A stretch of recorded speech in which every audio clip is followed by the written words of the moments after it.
Assalamu alaikum wa rahmatullahi wa barakatuh. Vamos dar continuidade. Bismillah, alhamdulillah, salatu salam ala rasulillahi wa ba'd.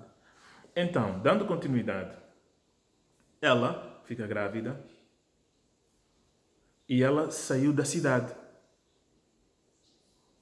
Foi para um lugar distante. E eu não consigo imaginar a agonia que ela deve ter sentido, ya subhanallah. A ansiedade, quer dizer, sofrer de ansiedade. Há pessoas que sofrem de ansiedade, sofrem por antecipação, sofrem antecipadamente. Ela com um bebê na barriga e ela a imaginar o que é que as pessoas vão dizer. O que é que a sociedade vai dizer a meu respeito, a minha honra, a minha dignidade? O meu tio que cuidou tão bem de mim, que é o imã do masjid, que é um profeta. O que é que as pessoas vão dizer? Ninguém vai acreditar que a criança nasceu assim sem pai. Vão lhe chamar nomes, vão lhe fazer acusações. A Maryam estava transtornada.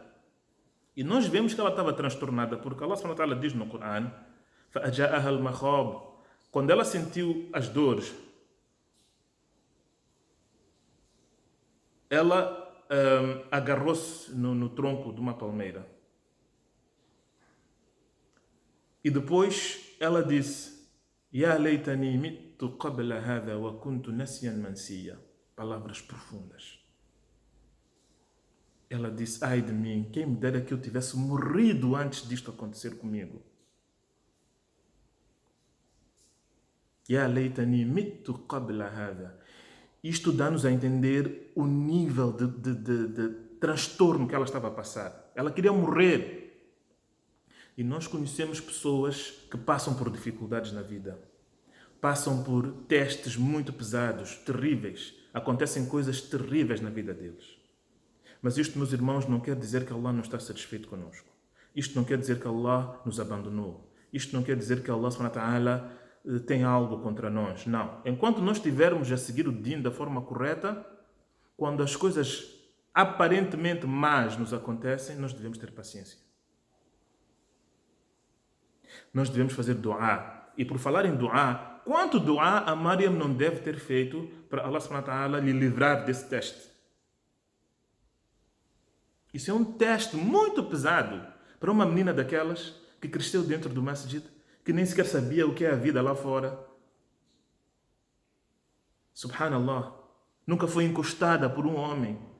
Quando apareceu um homem à frente dela, as palavras dela foram aquelas que nós vimos. Não tinha contacto com o mundo, com as pessoas de fora. A vida dela era só estar no masjid. Nos dias em que ela não podia estar no masjid, quando ela atingiu a puberdade, não é? Nos dias em que ela não podia estar dentro do masjid, o tafsir diz que ela saía e ficava a contemplar Allah na criação de Allah, ficava a fazer o dhikr de Allah. Depois daqueles dias passarem, ela voltava para o masjid. A vida dela era essa. Quanto dua ela não deve ter feito para Allah retirar aquele fardo dela? E atenção, ela era uma pessoa que tinha muita ligação com Allah. Era uma pessoa que os duás dela eram aceites. Nós vimos que até os anjos traziam comida para ela. Quanto duá ela não deve ter feito, mas os duás não foram aceitos. Não foram aceitos não porque Allah não estava satisfeito com ela, mas porque o duá que ela provavelmente estava a fazer para Allah lhe aliviar daquela situação iam contra aquilo que era o plano de Allah para ela. Allah tinha grandes planos para ela. E quando Allah tem grandes planos para nós, Allah nos testa. E Allah nos testa de forma pesada. Porque Allah quer elevar a nossa honra. Allah quer nos honrar. E isso só é possível quando a pessoa passa por dificuldade, passa por obstáculos, passa por desafios. Allah não eleva a ninguém, Allah não eleva o estatuto e a honra de alguém dando uma vida boa, uma vida fácil a essa pessoa. Não. Não. Impossível. Sayyidina Ayub, alayhi salam, que era um profeta, tinha tudo de luxo e de dunya. Quando Allah quis lhe testar, Allah lhe retirou tudo e ainda por cima lhe fez ficar doente durante anos. Então, A Maryam estava num estado de desespero. E isto nós vemos por causa das palavras dela, quando ela diz: Ya leitani mittu qabla hadha. Quem me dera que eu tivesse morrido antes disto acontecer. O que é que as pessoas vão dizer de mim, a minha honra? O que é que as pessoas vão dizer do meu tio, dos meus pais, a honra dos meus pais? O pai dela, que era imã do masjid, que era um homem conhecido como um homem religioso, era um chefe religioso, era um líder daquela comunidade, líder religioso. E nós vemos que mais tarde, quando ela volta com o bebê para a cidade, as pessoas pegaram exatamente nesse ponto. Ma kana abuki imra'a sawin wa ma kanat ummuki baghiya. Falaram exatamente dos pais dela. O teu pai não era um homem de má conduta, nem a tua mãe era uma mulher leviana. Onde é que tu aprendeste a fazer isso, Maria? Portanto, as pessoas disseram: onde é que tu aprendeste a ter esse tipo de relação? Onde tens bebê, de qualquer maneira? Então, ela diz isso. E a seguir ela diz: Wakuntu nasiyan mansiya. Quem me dera que eu tivesse morrido e que fosse algo esquecido. Yani, e aqui Allah diz nasiyan mansiya. Quem me dera que eu fosse esquecida. Que as pessoas nem se lembrassem de mim. Nem se lembrassem que existe uma Maryam. Yani, quem me dera que as pessoas lá na cidade, lá no masjid, nem estivessem a dar falta de mim. Nem sequer se apercebessem que Maryam não está por aqui. Nasiyan, ou Nisyan, noutro yani, qira'a. E Mansiyan, para enfatizar. Quer dizer, Nasiyan e Mansiyan significa quase a mesma coisa. É algo esquecido. Algo completamente esquecido. Mas ela enfatizou, ela usou as duas formas de dizer esquecido na língua árabe. Nasiyan é uma forma, esquecido, completamente, sem as pessoas se lembrarem que aquilo existe. E Mansiyan, que nunca mais onde voltar a lembrar-se também. Fica completamente apagado da mente deles. Meus irmãos, há pessoas que passam por momentos de depressão em que ficam em casa, não querem sair de casa. Ele não quer sair de casa. Nós já vimos alguns irmãos assim. Não atende chamadas, não visita ninguém, não quer receber ninguém. Por quê? Porque ele está a passar por um momento difícil, ele está a passar por alguma dificuldade.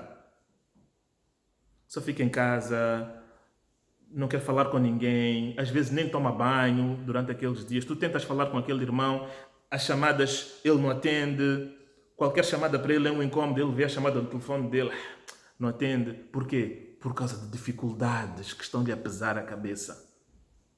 Ele quer ser esquecido, quer que as pessoas lhe deixem em paz, quer que as pessoas não lhe incomodem, que se esqueçam dele, que lhe deixem. É como a Maryam estava.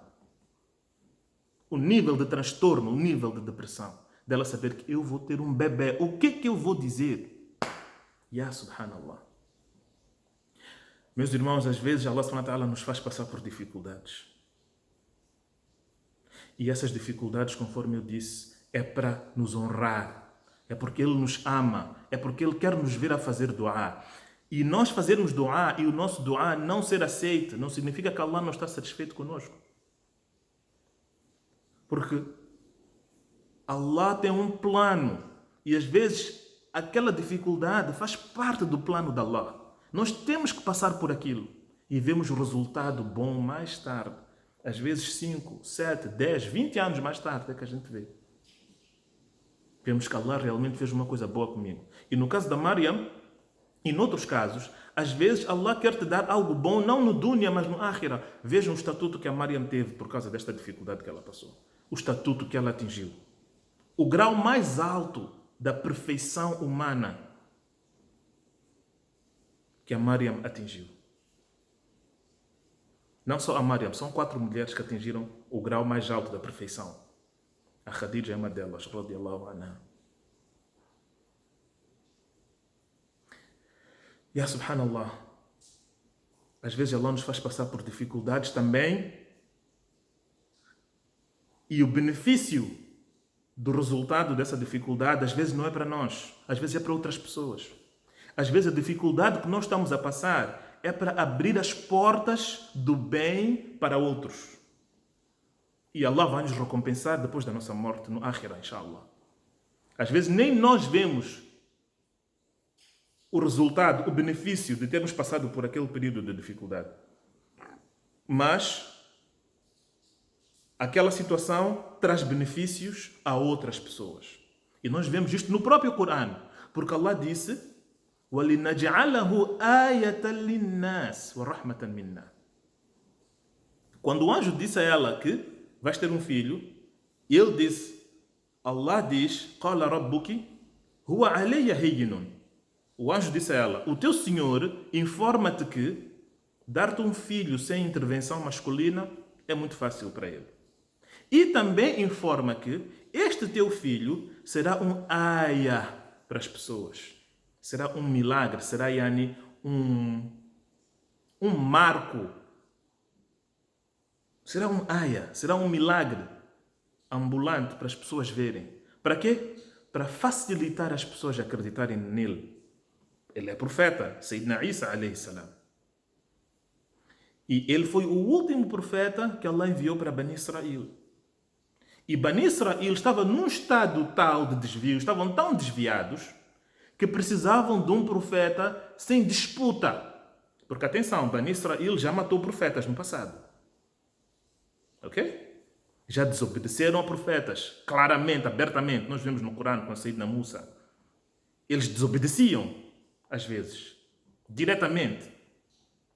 E eles estavam num estado tão desviado, naquela altura em que Sayyidina Isa foi enviado, que Allah precisava de mandar um profeta que seria realmente um ayah, que só o nascimento dele já seria um milagre. Para não falar dos restantes milagres que Sayyidina Isa teve. E esse é um dos motivos pelos quais Sayyidina Isa foi dado muitos milagres por Allah. Porque ele estava a lidar com um povo que estava muito desviado e que precisava de ver muitos milagres para poderem vir à senda reta. É por isso que Allah disse: "Wa rahmatan minna". É um rahma de Allah. Allah mandar um profeta que chega ao mundo nessas circunstâncias. Chega ao mundo através de uma mãe virgem. Então, a pessoa que foi escolhida para manifestar esse milagre foi a Maryam. Para quê? Para o benefício das pessoas. Não para o benefício dela. Benefício pessoal, mundano, é o que eu quero dizer. Ela teve muito benefício, yani espiritual e no Akhirah, perante Allah. Allah elevou ela para um estatuto que só os profetas é que estão acima. Então, às vezes Allah faz isso conosco. Allah faz-nos passar por dificuldades cujo resultado nós nem sequer vemos, mas traz benefício a outras pessoas. E nós a fazermos duá, e a pensar que o nosso duá não está sendo aceito. Meus irmãos, o duá não é uma shopping list, não é uma lista de compras. Não é entrar num restaurante e fazer um pedido, fazer uma encomenda. Olha, eu quero isto, e o garçom tem que trazer. Allah não é nosso garçom. Allah é dono dos mundos. E Allah é que decide o que é que Ele vai nos dar. O nosso duá é para o nosso próprio benefício. O nosso duá é a nossa ligação com Allah. O nosso duá, Allah gosta, é ibada. Ad-duá huwa al-ibada. Hadith do Nabi sallallahu alaihi wasallam. O Nabi disse, o duá é o puro ibada. É a pura adoração. Então, o duá é para o nosso benefício. Allah gosta de nos ver a fazer duá. Allah recompensa-nos muito por nos ver a fazer duá. Mas não significa que Allah está à nossa disposição para nos dar tudo aquilo que nós pedimos e queremos. Não. Allah dá-nos aquilo que está dentro da sabedoria infinita dele. Aquilo que vai realmente ser bom para nós. Então, no caso da Maryam, eu imagino que ela deve ter feito muito duá. Ya Allah, o que vai ser de mim? Ya Allah, livre-me deste fardo. Oh Allah, não faça isso comigo. O que eu fiz para merecer isto? Esse é outro problema das pessoas. O que eu fiz para merecer isto? Meus irmãos, você não tem que fazer nada. O que eu fiz para merecer isto? Um crente não deve dizer isso. Allah coloca as dificuldades na nossa vida por causa da sabedoria infinita dele. E a nossa responsabilidade é evitar o pecado. A nossa responsabilidade é fazer com que aquela dificuldade não nos faça cair no pecado. O resto está nas mãos de Allah subhanahu wa ta'ala. Subhanallah, há muita mais coisa a dizer, há muitas mais lições a tirar da vida da Maryam, mas vamos parar por aqui. Inshallah, o próximo vídeo será sobre o filho dela, o nosso querido, amado profeta Isa ibn Maryam. Allah subhanahu wa ta'ala, quando fala dele no Corão, diz sempre Isa ibn Maryam. Às vezes até nem diz Isa, só diz ibn Maryam. Allah, quando fala dele, sempre honra a mãe dele. Subhanallah. O Isa, filho da Maria. Sempre que Allah menciona ele no Corão, e nós dissemos o Isa, filho da Maria. O filho da Maria é isto. O Jesus, filho da Maria. O Isa, filho da Maria. Sempre. E às vezes até nem usa o primeiro nome dele, só usa o nome da mãe dele. E o filho da Maria, isto, etc, etc, etc. É só irem ler o Corão, vão encontrar. Em algumas circunstâncias. Para quê? Para honrar a ela. O estatuto dela. Alhamdulillah. Vamos parar por aqui. هذا وصلى الله على سيدنا محمد والسلام عليكم ورحمة الله وبركاته.